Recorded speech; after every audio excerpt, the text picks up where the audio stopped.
Welcome back, guys. We are back with part 2 of this video with my guest Vince Delmonte. Hey Vince, how's it going? Hey Tim, thanks man for having me back. We're just going to go ahead and just dive right into this video. And one of the questions I have is, what are some of the common myths that you see people believing when it comes to building muscle? I think one would be keeping your reps too low. Thinking that you need to keep your reps really low. Guys are still doing 5x5, which is a great way to build up the nervous system to lift high loads, but it is not the fastest way to hypertrophy a muscle.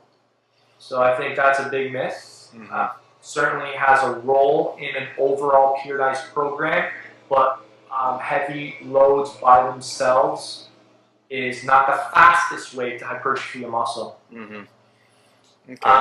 Another myth would be believing the whole bulking up nonsense, and that you need to spend an excessive amount of time force feeding growth with an excessive amount of calories.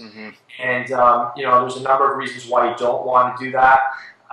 The main problem is that bulking up diet programs aren't going to produce any more muscle growth than ingesting an ideal amount of nutrients. So essentially, it's not possible to achieve more muscle growth just by overfeeding. Another thing is, a lot of people don't understand that excessive bulking up develops insulin resistance.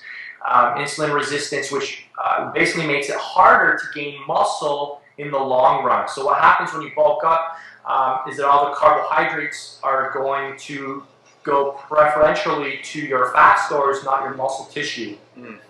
Another thing is that bulking up is going to make it harder for you to get leaner, because insulin resistance is very hard to reverse. So basically, the fatter you get, the harder it's going to become to get lean. All right, and there's so many other reasons. Yeah, so I could go on, but the fatter you become as well, the more aromatase enzyme you create in your body, which converts testosterone to estrogen.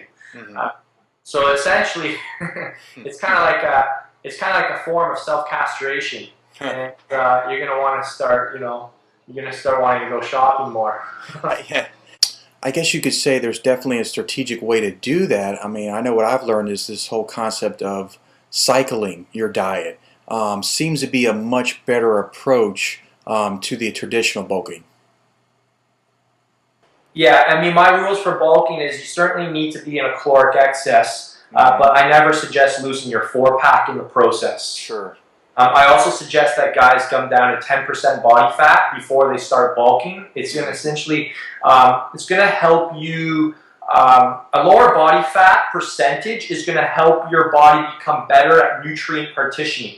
Okay? This is a very important concept, because basically individuals with lower body fat levels are going to be more effective at storing their ingested calories, their ingested nutrients in their muscle, as muscle tissue, as glycogen, as opposed to people who are fatter who are trying to bulk up. It's going to be more likely that they move their nutrients into fat stores. Okay.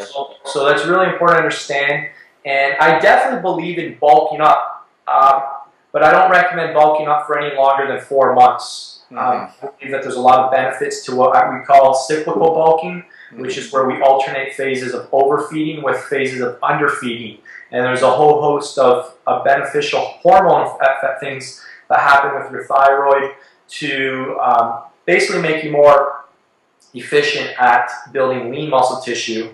So, for most guys who are ultra skinny, I wouldn't have them go more than 4 months bulking up before they do a refeed. For guys that have more experience, we might cyclical bulk at different frequencies, and that's a whole separate topic. I mean, I recommend everything from 2 weeks of overfeeding, 1 week of underfeeding, to 4 months of overfeeding, to 2 weeks of underfeeding, and alternating.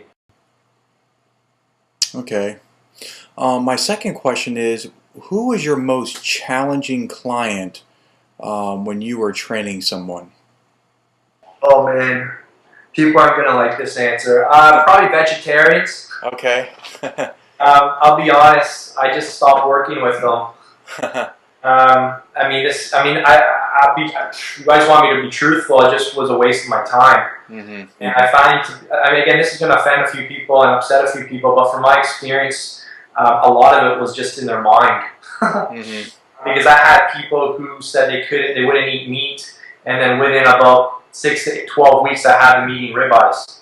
Wow. It was just a process of introducing certain foods. Always start off with shrimp. Shrimp was very easy for people to start consuming. Hmm. Scallops, and then I had a whole progression of taking someone who didn't eat meat to eat meat. Wow. And, I'll be honest, man. It was a lot. It was a lot of it was stuff in their head that they, I found a lot of these vegetarians I worked with were just, I don't want to, go crazy on this topic, but I mean, try to educate them on. I mean, if you look back 4 million years, we clearly evolved eating meat. Yeah. I mean, the only reason our brains are the size we are is because of the amount of meat that we consumed, Hmm. and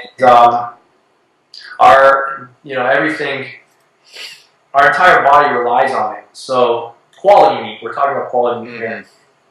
So, they're not getting they're not getting the amino acids they need, and there's a whole host of problems once you go vegan or vegetarian when it comes to building muscle. So, to be honest, man, I just straight up told people I don't work with vegans or vegetarians unless they're willing to work with me and willing to change. And for anybody who wants to read an incredible book that blows apart every single argument in favor of vegetarianism from every standpoint, read The Vegetarian Myth by Lyra Keith. Lierre, and her last name is Keith. You can YouTube her and start watching interviews with her. And she was a vegan for 20 years until she basically got to the point where she almost killed herself. And she realized that she needed to find an alternative solution because of the health problems she was running into. Mm-hmm. And I mean, she destroys every single argument of veganism, vegetarianism, plant-based eating out of the water. And listen to her. Don't hate me. I'm just the messenger. But it's very, very convincing, very interesting. And the problem with arguing with a vegetarian or a plant-based eater is you're not talking about the way they're eating. Usually the way they're eating now becomes their entire identity. It becomes who they are. So you're now no longer discussing just the nutrition topic. You're challenging their beliefs, their truths, and their values and everything. So I really didn't. I just basically made a rule that if the person wasn't willing to work to changing, then it just wasn't worth my time. It wasn't worth their time either. So I handed them off to other trainers in the gym. Okay. Yeah. So, anyways, I apologize if that personally offended you, but I mean, I'm just sharing my experience. Sure. Let me ask you this, Vince. What are some of the resources that you constantly refer to when you try to educate yourself on building muscle? A lot of books, man. I've done these on my YouTube videos. Great book for anybody out there who really wants to understand the training process. Super Training. Can you see that? Yeah. Super Training by Mel Sif, Ph.D. Anything by Charles Poliquin, phenomenal, outstanding. Anything from Ian King. I've got so many books here. Anything from Dr. Jacob Wilson, abcbodybuilding.com, rts123.com. I'm probably forgetting a whole bunch of people. Can't give away all my secrets. I mean, those are some of the people that are really, well known. And there's a lot of brilliant people out there. I mean, I like to learn from. I learn from everybody. To be honest, I keep what works and throw away what doesn't. So I never make anything mine until I actually have something to show for it with myself or my clients. Okay. Let me ask you this, Vince. I know you probably get a lot of these questions on your fan page and on my fan page, but a lot of people are asking about what's the best supplement to take. And people, I think, are bombarded by the supplement companies, especially in some of these fitness magazines. And I just wanted to ask you personally, with your expertise, how important is taking supplements to your diet, to your training, to building muscle? If you asked me this 10 years ago, I would have said supplements are useless, you don't need them. And that was based on my initial transformation and 10 years of long distance running where I never used any supplements. To be honest, I didn't even really know what they were. The whole first time I heard about supplements was at the University of Western through Dr. John Berardi. He was a professor of one of my exercise physiology classes. And I mean, I'd heard of a multivitamin, but I mean, I didn't even know what creatine was. Protein powder wasn't even really around then. It wasn't popularized the way it is today. And you know, I did my first physique transformation with literally 3 supplements, and I wasn't even probably taking good quality products at the time. So I guess I made my entire positioning online as an anti-supplement guy. And if you read all my marketing from 2006 for a few years, you'll hear me smash and hammer and talk about how supplement companies are the evil. I took a very extreme approach. You don't need supplements; they're useless, they're worthless. There's only like 1% and 1.01% work, and to a degree, there's a lot of crappy products and supplements and a lot of shady and sensational claims out there. But there's a lot of stuff out there that also will literally change your life. And if you come into my house now, you look in my supplement cupboards. I mean, a number of people watching here have probably seen my supplement cupboards. It looks like a store. People are probably wondering, why is he contradicting himself? I'm not. I've just evolved. I've learned over the years, and I'm not closed-minded. So as I've learned more about why the body stores fat in certain areas, a lot of it has to do with mineral, vitamin deficiencies, or not deficiencies, but hormonal things that hormones are not regulating optimally, which can be fixed with vitamins and minerals and herbs and a lot of cool things. So I'm a huge believer in supplementation now, and I believe it needs to be individualized. I get my blood work taken twice a year. My supplement recommendations really depends on the individual, depends on their training age, what their goal is, how much they want to put into it, how fast they want to achieve their goals, where they might be lacking. Maybe are they experiencing poor sleep? Are they experiencing poor recovery? Are they, what is the issue? So supplementation has to be addressed to your weakest link. Okay, so you need to personalize your supplementation on what area is holding you back, right? Now, is there a way to find that out? Absolutely. I mean, well, first off, just how do you feel? Are you crashing in the morning times? Are you getting stronger? Do you feel mentally focused? Are you alert? Are you recovering? Do you experience extended muscle soreness? Do you wake up throughout the middle of the night? Can you fall asleep quickly? And all these things, I mean, obviously we want to treat everything with our diet, but unfortunately what most people don't know is you're probably only getting 40% of the nutrients in your diet from whole foods because our soils are so depleted these days. So anybody who tells you that you can get all your vitamins and minerals from your food is completely out to lunch. Yeah, I heard you say something about that, by the time food travels and you get it, that it's lost a lot of its nutrients already. Typically, the food that we eat today is already 5 to 7 days old, and it's already traveled 2,000 to 2,500 miles. Yeah. Something like that. So we're not eating fresh food. We're eating foods. Ever since agricultural business, ever since geneticists wanted to increase yield with food and have been more concerned with creating food products, things that last long on the shelf, things that taste good immediately, that look good. Really, what these guys are concerned about is creating things to increase profit. They're not,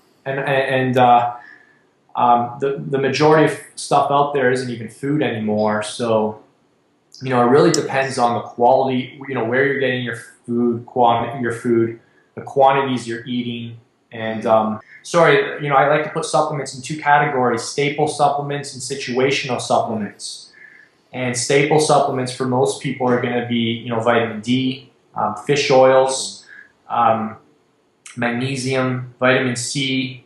I've got a whole list. There's 7 of them that most people would benefit from immediately. And getting those things in place first, and then kind of looking more the situational supplements that are based on your personal goals, your deadline, your budget, and truth be told, some people just have more disposable income than others and want to just throw as much as they want, as much as they can at their body. So it kind of gets fun, it kind of gets interesting. Some of it's placebo effect, but at the end of the day, if you're getting results, I know there's some things I've used that probably just got me placebo effect, but I'll take it. I'll take Hey, it. it works. I mean, that's just the situation I'm in. I'm not suggesting people go out and do that, but Yeah, well, I know there's one thing that's really big in the supplement industry. It's this whole thing, the pre-workout shakes and the drinks. Now, is there anything, Vince, that you've tried that seems to work for you? absolutely. I mean, the big thing with pre-workout is it's kind of I mean, most guys who experience an effect from a pre-workout is just because now they're drinking more water. Yeah, well, And yeah, that's true. And when Yeah. their cells are hydrated, a hydrated cell is an anabolic cell. So Hmm. most guys like, oh, this placebo or this pre-workout helped me. No, it's just because you had an extra 2 cups of water today. Hmm. Yeah. That's one interesting thing. Another thing with placebos is just it's usually caffeine. Hmm. Now, I challenge any guy. I think it's funny guys who need caffeine to get through a hypertrophy-based workout. I believe that you should use caffeine. Now, caffeine, don't get me wrong, is clearly a thermogenic aid. It's clearly going to help you burn more fat. But I prefer to use caffeine for my strength-based workouts when I want to increase mental focus. I want to decrease reaction time. I want to increase the ability to lift more weight faster. So I preserve caffeine only for strength-based training, which would be working with loads of 6 or less, or reps of 6 or less. Okay. I try not to, rarely ever use caffeine for a hypertrophy-based workout. And I mean, if you need caffeine to get through 5 sets of 8 to 12, you've got bigger issues. And I mean, don't get me wrong, there's some great pre-workouts out there that will help you feel fuller and give you a kick and give you a thing, give you some energy. But I like to encourage people to look at individual ingredients and to kind of figure out, why is this ingredient going to help me? Do I need this ingredient? And the problem with pre-workouts typically is that you don't know what dosage you're getting. So I mean, I'm really big on optimizing dosages, and I found that the best dosages are ones that you'll never read anywhere because there just hasn't been studies done on them. And I find that when you go up on certain dosages, you start to really experience improvements quickly, and that's where being your own self-experiment is really, really important. So, Okay. Now, is there any? Let me see how to put this. What would you teach someone how to look for certain supplements that are right for them? Or, there's this whole thing about proprietary blends and things like that. Now, how would you teach someone to find the right supplement that has the right ingredients in it and that everything that's on that label you're going to get? yeah, I like to see it CGMP certified. So, it's been created, it's been made in a government regulated facility. It's met certain standards. I like to see when companies actually do research and upload the research to their websites on they test their batches and they show you if what is said on the bottle is actually in the bottle. So I mean, those are great things. I personally like to personalize my supplement stacks and individualize my dosages, which really results in taking a lot of pills and that. But to be honest, I don't really care anymore. I think it just comes down to your goal. What's your goal? Why do you need this? And I recommend people experiment with new supplements like once every 3-4 weeks so they can kind of monitor the effect. They can kind of see, what am I experiencing? Some guys, they'll throw 12 things at their body and they don't know what's working. Yeah. I know one thing a lot of people get caught up in is this whole, buying pre-workouts over and over and over. And I know for me personally, I've experienced that where it doesn't even do anything anymore. I feel like I'm just throwing my money away. I just keep, buying it over and over. And eventually you start to drain your adrenal glands. So what I've done now is that, whenever I've been on something, for a long period of time, what I'll do is I'll cycle off 3 or 4 weeks because, I mean, if you don't, it's just going to, empty your wallet and drain your adrenal glands. So Yeah, yeah, caffeine. You need to be careful with caffeine. I mean, yeah, like I said, I preserve it for just my strength-based workouts. hmm I like to take supplements that increase blood flow for my hypertrophy-based workouts. hmm And yeah, I mean, it's a whole separate topic. yeah, yeah, But buy ingredients, don't buy products. yeah. That's what you really want to start thinking That's about. good. That's good advice. Yeah. Figure out the ingredient. What are you trying? Start with the end in mind. What am I trying to get out of this workout? Why am I? What's lacking? Yeah. And most guys if they just drank more water, it would create the same effect as a pre-workout. Wow. Okay. Because a lot of pre-workouts just have a lot of cell volumizers in there, so they're hmm just increasing they're making the cells more anabolic, more full, more hydrated. So, if you just fix your water consumption, you wouldn't have you experience the same thing from a pre-workout. So, Wow. caffeine. A lot of guys, you can increase mental alertness by just changing your diet. A lot of guys eat high carbs before they train, which actually increase neurotransmitter production. hmm Of serotonin, which can cause you to be sleepy, can cause you hmm to be drowsy. hmm So, experimenting with removing carbs before your workout and maybe putting them 4 hours before, but not an hour before, Okay. is something that you should try, something to experiment with. And you may increase mental focus and alertness and that. So, Yeah, I remember, you had said something that you don't want to consume too much fat before a workout. You were kind of big on well, that that. depends. It depends on if you're really hot. Some guys, they take carb drinks during the workout, and hmm they're really, really driving their insulin up high. So there could be argument to minimize fat before a workout. hmm I mean, everything has to be discussed in context and that. Sure. But yeah, I find more of a protein, vegetable based pre workout meal and having your carbs more like an hour before your workout, hmm and carbohydrate protein based meal about 4 hours before your workout is great. I Okay. like spreading my carbs evenly throughout the day as opposed to timing them all in one spot Sure. as well, which is another topic. But Okay. Another question that I have is, I see a lot of people spending just hours and hours in the gym. Do you find, I mean, is it necessary to spend, all those hours in the gym to build muscle, or what's been your experience in that whole thing? it's hard to say, man. Yeah. It's all about a matter of quality. I mean, I've put guys in the bathroom after 7 minutes of quality work. I've had clients who were literally done their workouts. I sent them home. They paid for 1 hour sessions. I sent Wow. them home after about 7 minutes because that's all they needed that day. Yeah. And we took their muscles to failure. We took them to exhaustion. Most guys do not train anywhere. Most guys fail because of mental failure, not because hmm of physical failure. I'd say 95% of guys in the gym don't even get close to true physical failure. And I've been blessed to train with one of the best bodybuilders in the world, Ben Yeah. Fikowski, who's literally, I mean, my set stopped because of mental failure. I can't take it. Physically, because there's been so many times he's made me do 10, 15 more reps when I called it quits, and I would have never done those reps if he wasn't standing there. So, Yeah.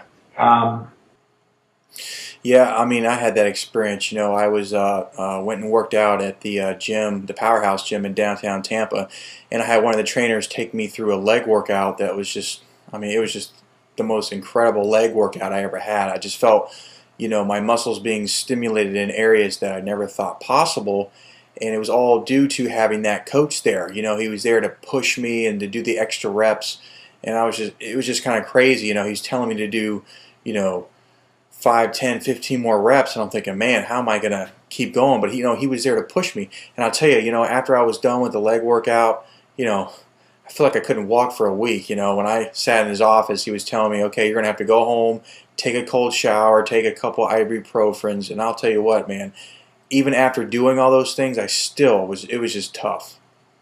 And yeah, I like what Lee Haney says: stimulate, don't annihilate. So there's certainly a balance, and my thing is all about the minimum effective dose. If you only need 4 sets to take a muscle to failure, why do 12? Why do 16? I often tell yeah, people, if you're training longer than an hour, you're making friends. You're not making muscle. that's So good. I mean, if you need more than, I mean, a general rule of thumb, most of my personal workouts or my clients' workouts will never be longer than 40 to 75 minutes. hmm I think, like I said, if anything longer than an hour, you're probably starting to make friends. But there's certain times where you want to, intentional overreaching is another whole another topic which has value for short periods of time where then you recover and super compensate, and it can be done. But for the majority of beginners, the majority of newbies, average trainees, guys who aren't taking extracurricular stuff, you know, training, I would always focus on maximizing